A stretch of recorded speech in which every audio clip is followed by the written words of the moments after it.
evidence is not there.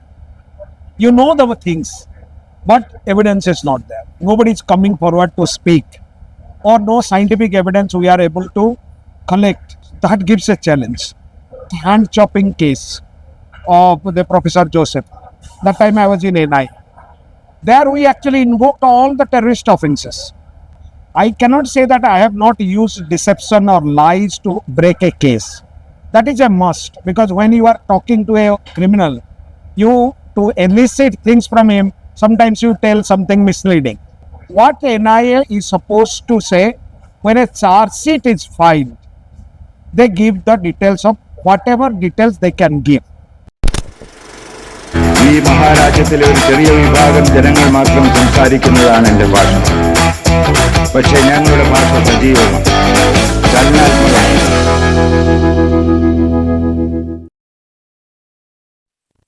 Like the top three in your mind, top three most baffling cases that you ever had to kind of deal with. You have actually tracked crime locally.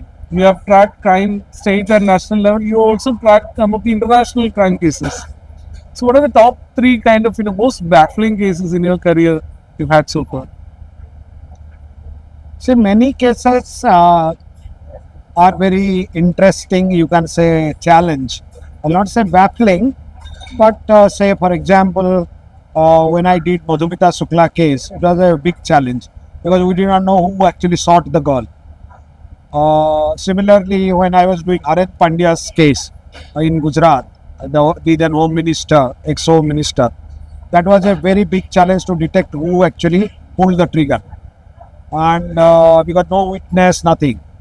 So similarly, any case, so which is really who done it type of, where you don't know the real culprit and go step by step using various methods, as I told him, in art of deception to get and to reach the person. So for example, if you take suppose a blast which happened suppose in Mumbai, or if it's a blast in Jammu and Kashmir, who put the IED? In spite of the claims of outfits, we have to go and find out who really did it. You take the example of Delhi High Court blast, where 19 people died. It was very difficult for us to find out who did it. So we actually used all our cerebral power and the leg and hand and everything to get and find out who really did it. And we test the people in Kishtwar, in Kashmir, etc. So what I say is that I enjoy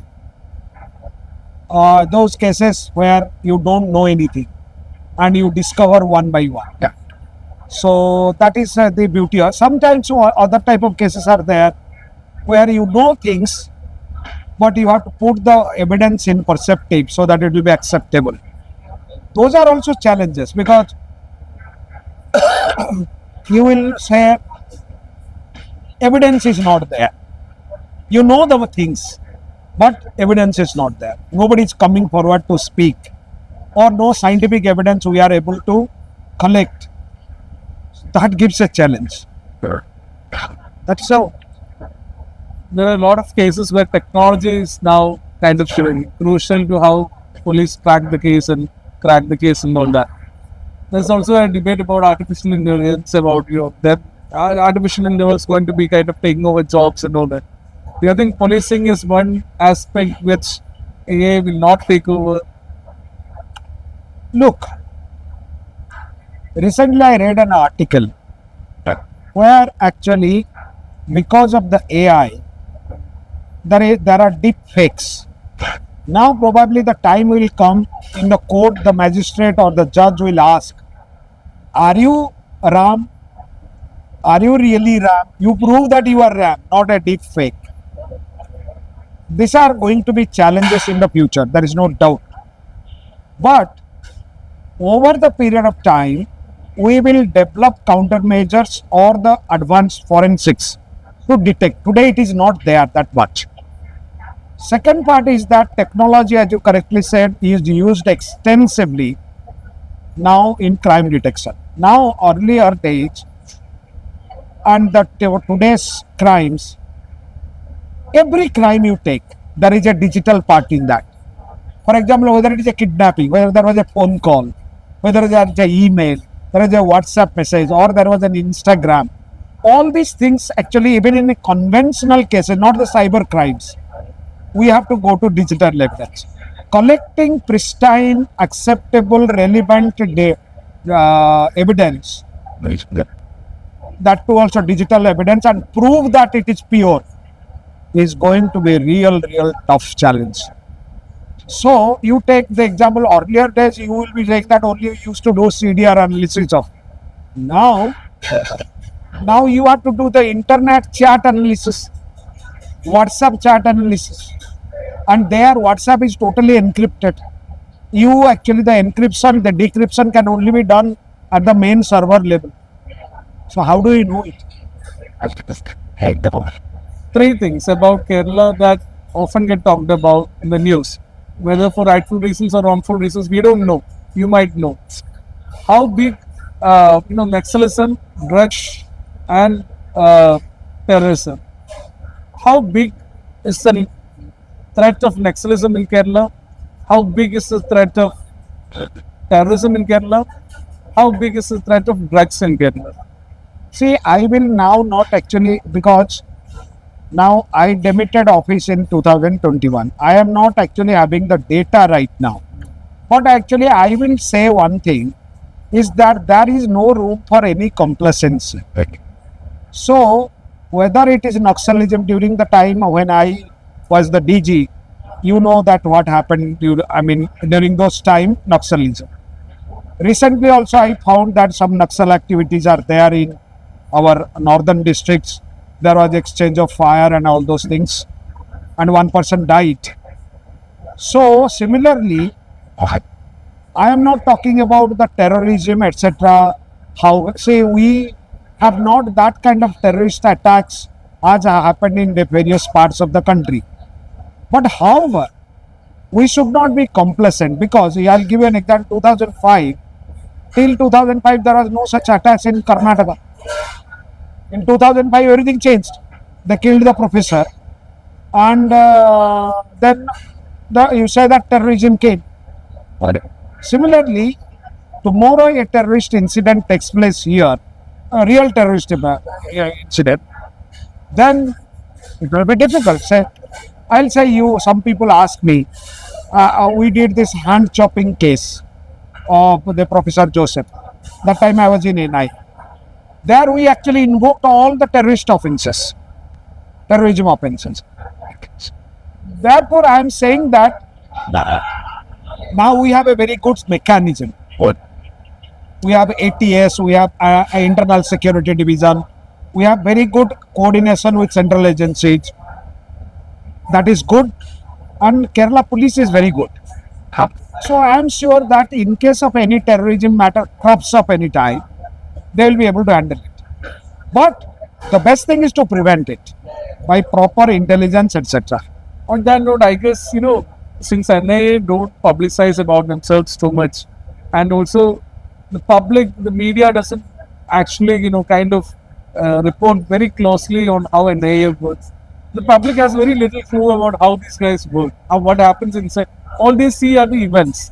They don't see the process behind the events. Like once in a while there's a terrorist arrest, once in a while there is a bomb blast being committed, but they don't see the process behind it. How does it actually work? Like, it's a very complicated, very sophisticated organization with a lot of departments. You just talked about, See, I will not. It will not be proper on my. I worked 5 years in NIA. But just in, no, what I'll tell you, the organization itself, which only deals with terrorism,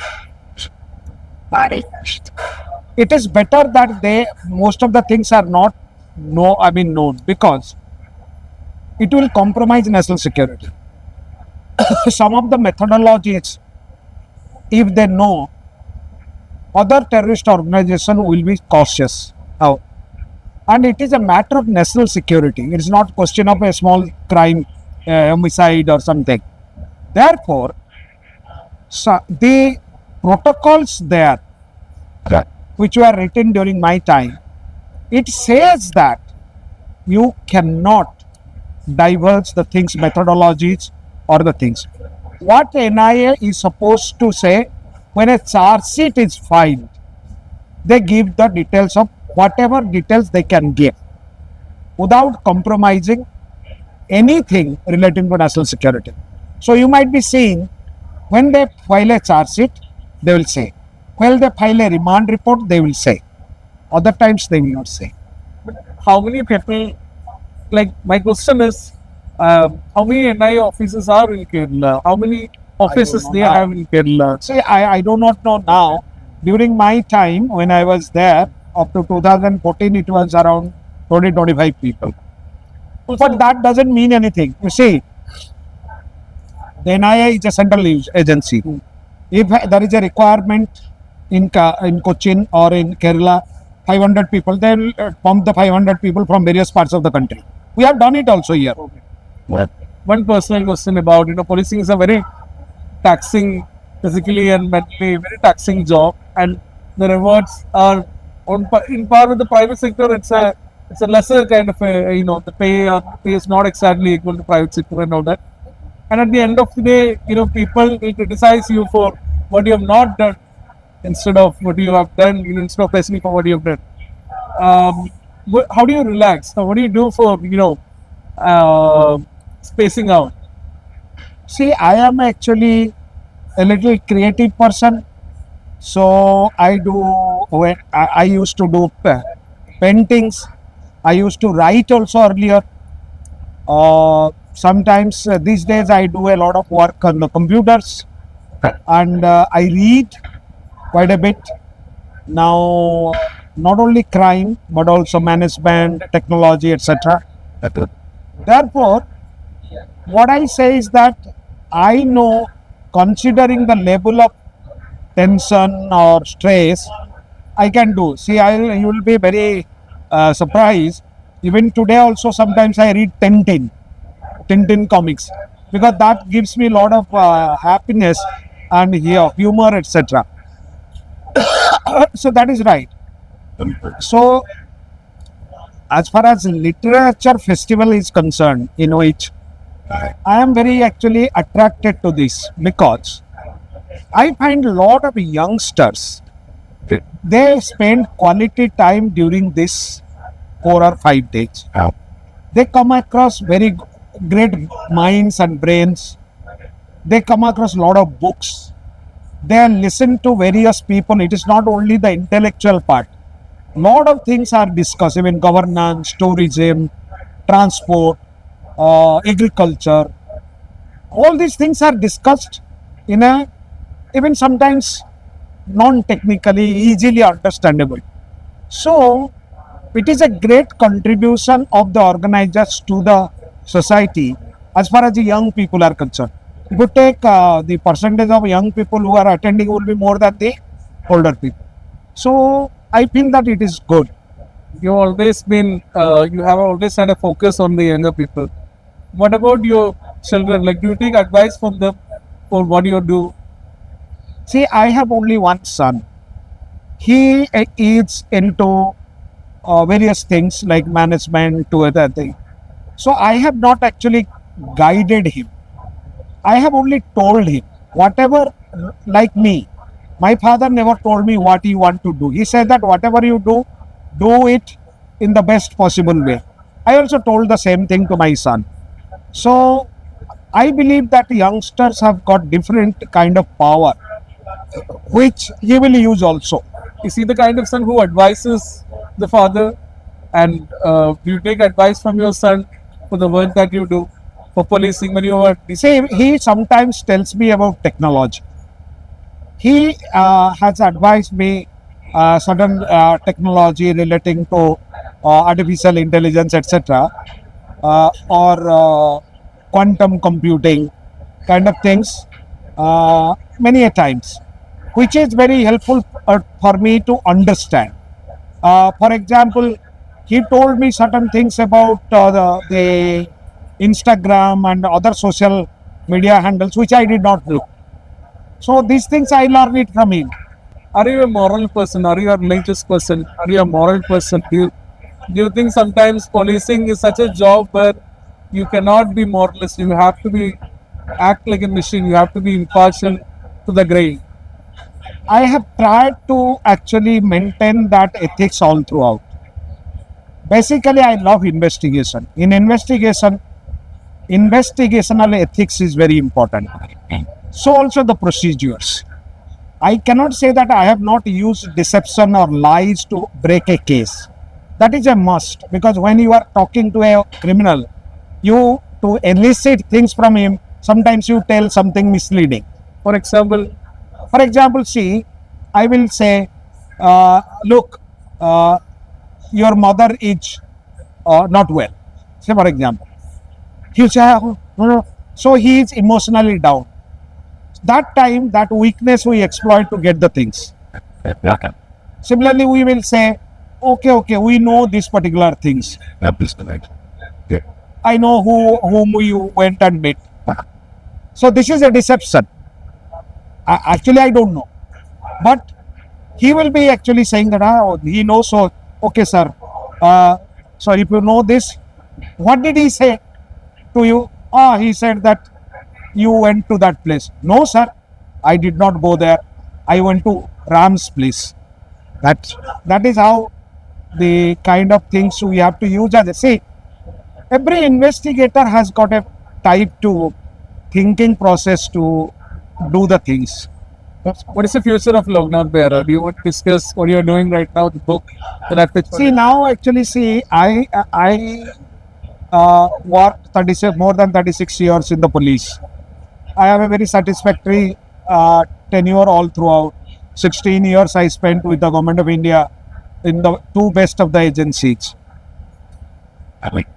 Now I am doing all technology and kind of infrastructure building, which I also enjoy. I always said nobody has seen the future. I never knew that I'll become doing the metro and water metro, etc. So I always feel I'm being a little what you call spiritual or religious kind of person, believing in metros, that Almighty will always take me. So whatever it will come, I'll do it. But I will actually try to remain faithful to the idea, I mean ethics. I don't want to hurt people or the other people. I'll try to take them onto with me to develop. Please say something about the book and the Netflix project, sir. The book and the Netflix project. No, that I cannot say. See, there are actually a lot of crimes which I investigated. Lot of people have shown interest in making them movies, serials, etc. There are OTT platforms, they have approached me. There are film producers from here, from other languages also have come, including Mumbai. So they wanted to do. So some of them have already taken certain things.